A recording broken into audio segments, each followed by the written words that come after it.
Welcome to my holistic corner today. Today I'm going to try to explain to you in a short moment the benefits of wild plants, which are medicinal as well. I am Joyce Muscat. I teach at MCAST, Herbalism for Self-Healing, and I also work as a complementary therapist. But today we are going to focus on the mindfulness of using herbal plants. Now, as I explained in the beginning, we might go for a walk alongside our cliffs in Malta, or in our valleys and alleys and small alleys around our fields, and we find a few wild plants. The most important plants are with me today on this table. Here we can see the fennel. In Maltese we call it buzbis. Fennel, as you can see, it's very soft. Even if you want to, as you walk along, you touch the leaves in a mindfulness way, you can feel the sensation of the softness, and also you can smell the fennel coming out of this leaf. Fennel is very important for water retention. So if you can cut a few leaves, and it is very important not to cut a lot. It's important to cut what you want to use. Okay, so we won't throw away the unwanted leaves. Because usually we see lots of people, they say, I heard that the fennel is very good, so they just cut and cut. They take it home and then they forget it, or they forget how to use it. So it's very important to cut what you are going to use. When we are going to use the fennel leaves, you can add them to your warm water and use it as a herbal tea. It aids your circulation, it calms down your upset stomach, and it also aids the digestive system. As we go along, you might see as well that it will produce a beautiful yellow flower. The flowers are edible as well. But usually I tell people not to eat the flower, so then the flower will produce the fennel seeds. And the fennel seeds can be used as well as a herbal tea or a herbal remedy. We can also find this plant as an essential oil, which can be mixed with, let's say, aloe vera gel, and you can also massage your legs if you have any water retention. Okay, so this is the fennel leaf. We can also use the flower, and then we can use also the seeds. It also produces a bulb. The bulb can be used as well if you're going to make a good, delicious, maybe bolognese, a salsa. Okay, you can, instead of using onions, you can use the fennel bulbs, which will also help the digestive system. Then we are going to move on to another important herb. I call it as a herb, not a wild plant. This is nettle. In Maltese, we call it khurriya. Now, as you can see, it is producing its tiny little seeds. People are afraid to cut or to touch this herb because it has stinging, in fact, it's called stinging nettle, because it has tiny little stings to protect itself. As it is growing between January and February, we have very nice fresh nettle along our island. You can cut the leaves and do your own pesto. Now, after March, till the end of maybe June, you can see that the plant is producing seeds. You can cut the seeds, and as you can see here, I already harvest a few seeds, which the seeds will dry up, and the seeds have very, very nutrition value. In fact, they are called superfood seeds. Now then, you can add it with your salads. You can also create a herbal tea. The importance of the leaf or the seed is to aid your circulation. So here we can see that we have a wild plant, and which is very, very beneficial for your circulation. In fact, who has chilblains usually use this plant to aid their circulation. You can also find it as an oil, which you can also mix with an aloe vera gel and massage your fingers or your toes.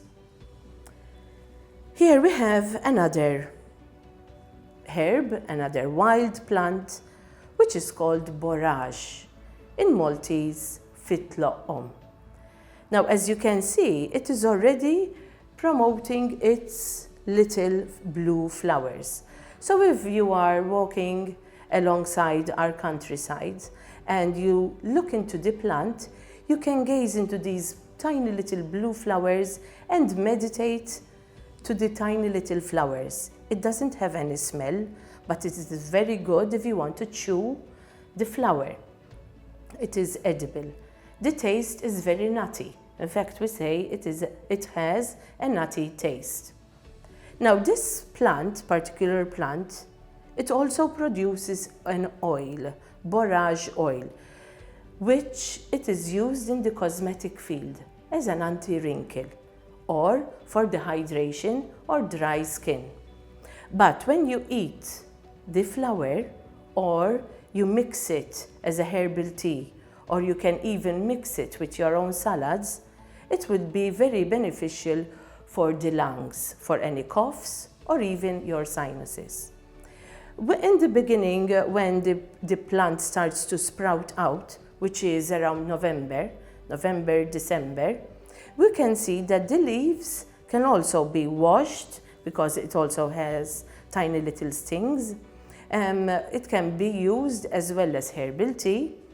It can be used as well as pesto, and some people use it instead of spinach. It is full of iron, it is rich in potassium, so it is very, very beneficial for us. But we have to be very careful how to collect or to harvest. Most probably when you are harvesting it like the nettle, you have to use a pair of gloves as well. But the flowers, you just pull out the flowers and you can eat the flower directly.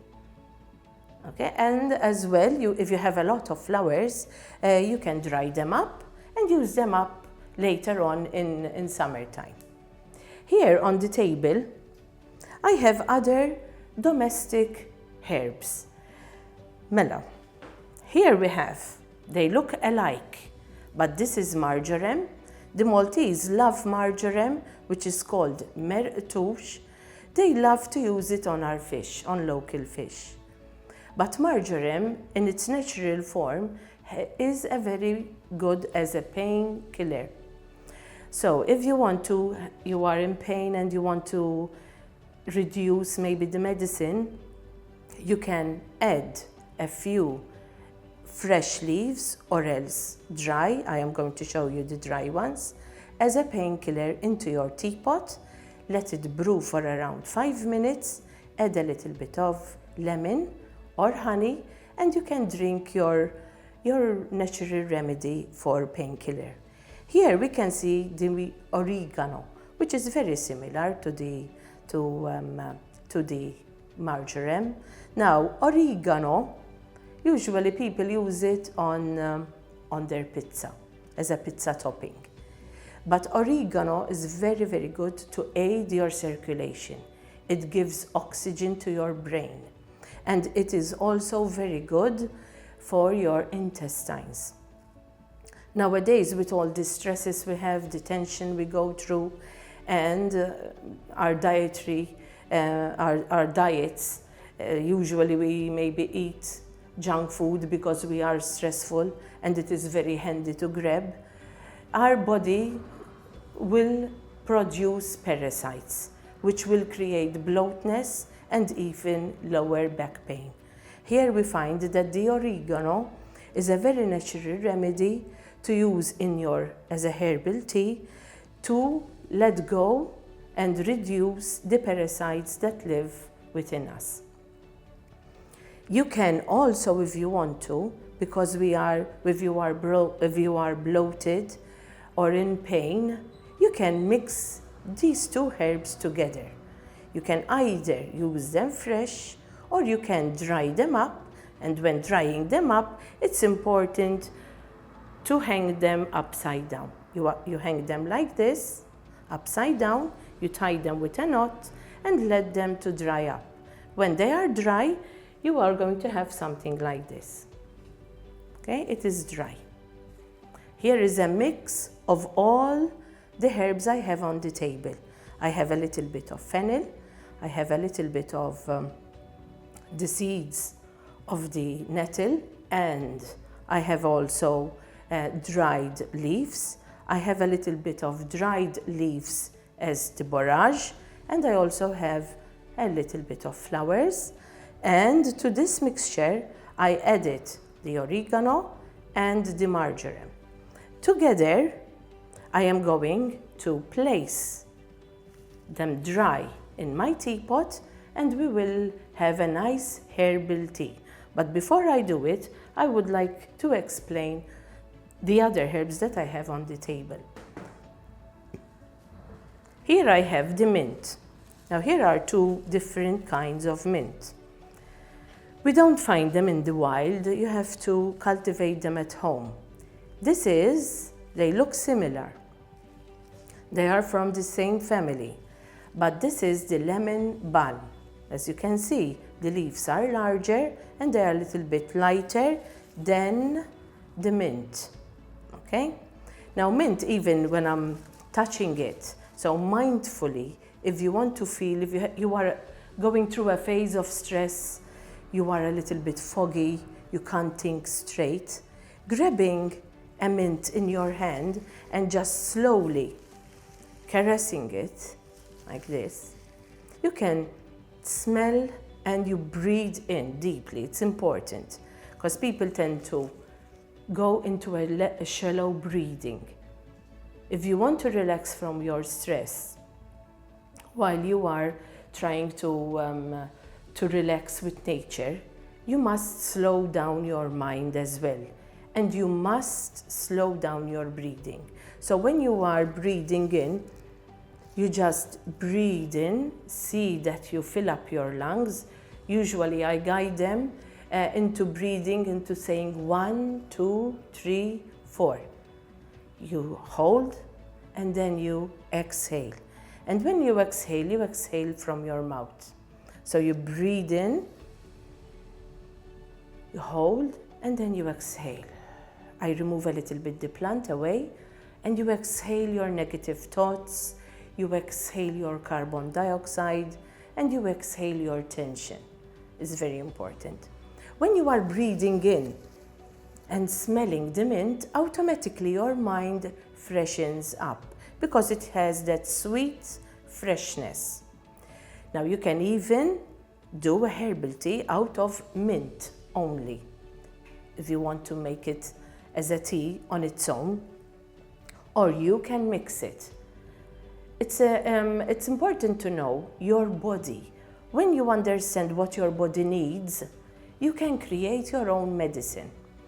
Even if you're going out, sitting next onto a beach or sitting on a bench and you want to calm down, look at the sea, look at the rocks, see the formation, look at the beautiful colors of the herbs around you, the wild plants that are around you.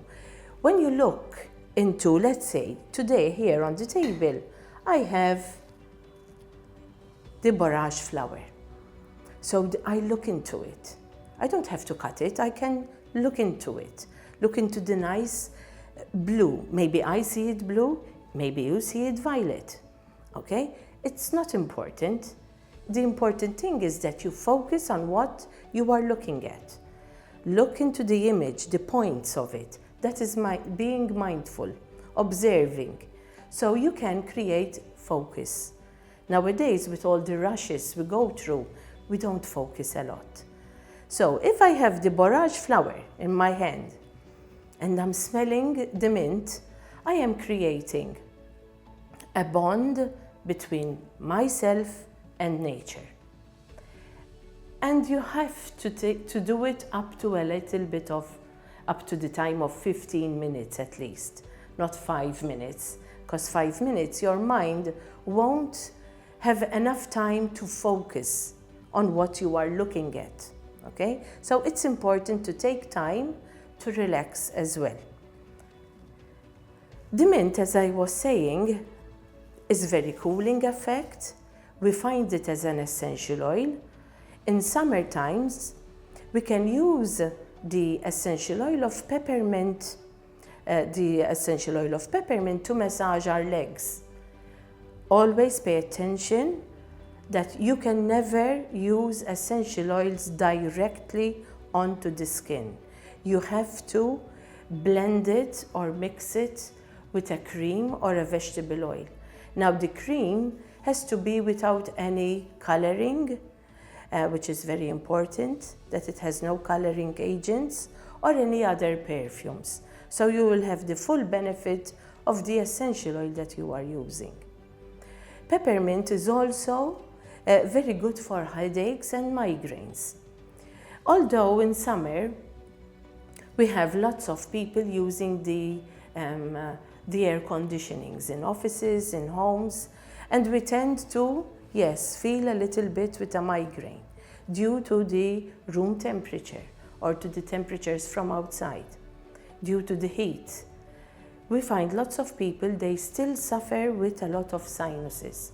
Now peppermint, since it gives this cooling effect, it is very, very important to use mint as fresh in your herbal tea.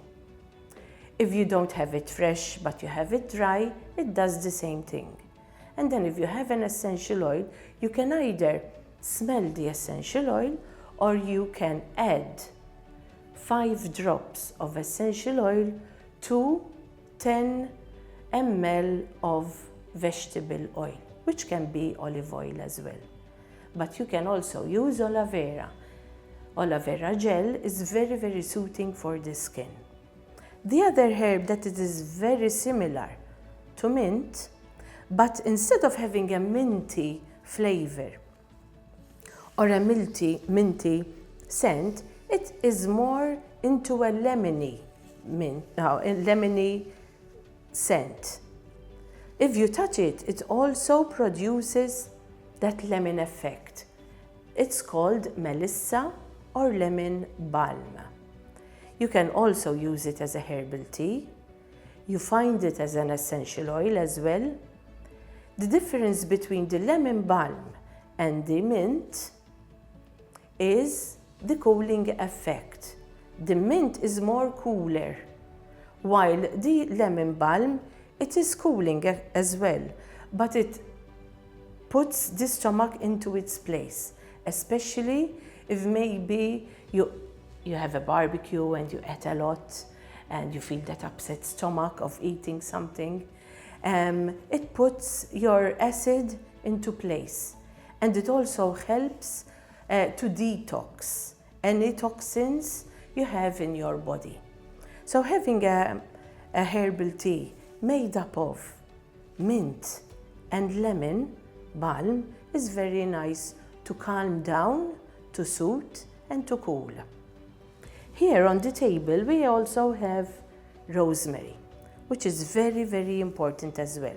Again, you can meditate with this rosemary. You can grab a small branch, place it between your fingers, feel a little bit the smoothness, and you can also, if you want to go into a meditation or mindfulness with the rosemary, you can look into it and you see the different shades of green. It has dark green. If you turn the leaves, you can see them light green. The stem is brownish. It even changes the color of the brown. So you can be very, very mindful and be very focused with the rosemary. As I pass it through my fingers, you are slightly removing or opening the small vessels of this plant where the essential oils are. And you can easily smell the essential oil of the rosemary. Now, rosemary produces a lot of oxygen when we drink it as a herbal tea. You can also find it as an essential oil, which you can use again, 5 drops to 10 ml, cream or oil. And you massage your scalp, for example, or you massage your neck. You can massage around your face for sinuses. The plant of rosemary, it's very important to know that whoever is going through high blood pressure, you have to be very careful how much you are going to use, especially essential oil, because it might increase your blood pressure. So be very cautious of how much oil you are going to use or drink as an essential oil. Otherwise, it is very, very safe. It aids as well your circulation, since it has a good production of oxygen. So we find the rosemary in the cosmetic world, we find the rosemary essential oil in a lot of products that are anti-wrinkle because they produce oxygen. When you are smelling it, your brain stimulates oxygen. So we find it is very good for people who want to focus, people who are studying, they have an exam. So again, you can find a piece of rosemary and just meditate with it. If you are outside, we sometimes find rosemary even grown in the wild. So if you find it and recognize it, even if you smell it, I'm sure all of you will recognize the rosemary. Just grab a small stem. It doesn't have to be this long. Even if you cut a small piece of rosemary, it still has that effect on producing a lot of oxygen. Another important herb is the sage. Sage, it's known for its antibacterial properties. Sage, when it is growing, it has these little tiny leaves. Now, if you have a very sore throat full of bacteria, you can grab one small tiny leaf. You have a little bit of honey, place a little bit of honey onto the leaf, you roll it up, and you will have your natural lozenge, okay, which will help your bacteria around your throat to calm down. Otherwise, you can also use it as a herbal tea. Because it has a little bit of bitterness, I always advise people to use a little bit of honey with it. But otherwise, sage is very, very antibacterial. It is also antiviral. And who loves the smell of it? When you touch its leaves, it immediately produces the essential oil. The essential oils are at the back, not in the front. They are at the back. So when you are touching a leaf, always rub your fingers at the back. And you rub them slowly. You can also go into a nice meditation with it. You get to feel the sensation of the softness. You can also, as with rosemary, look into the colors. So here we can see that with this particular herb, you can also meditate.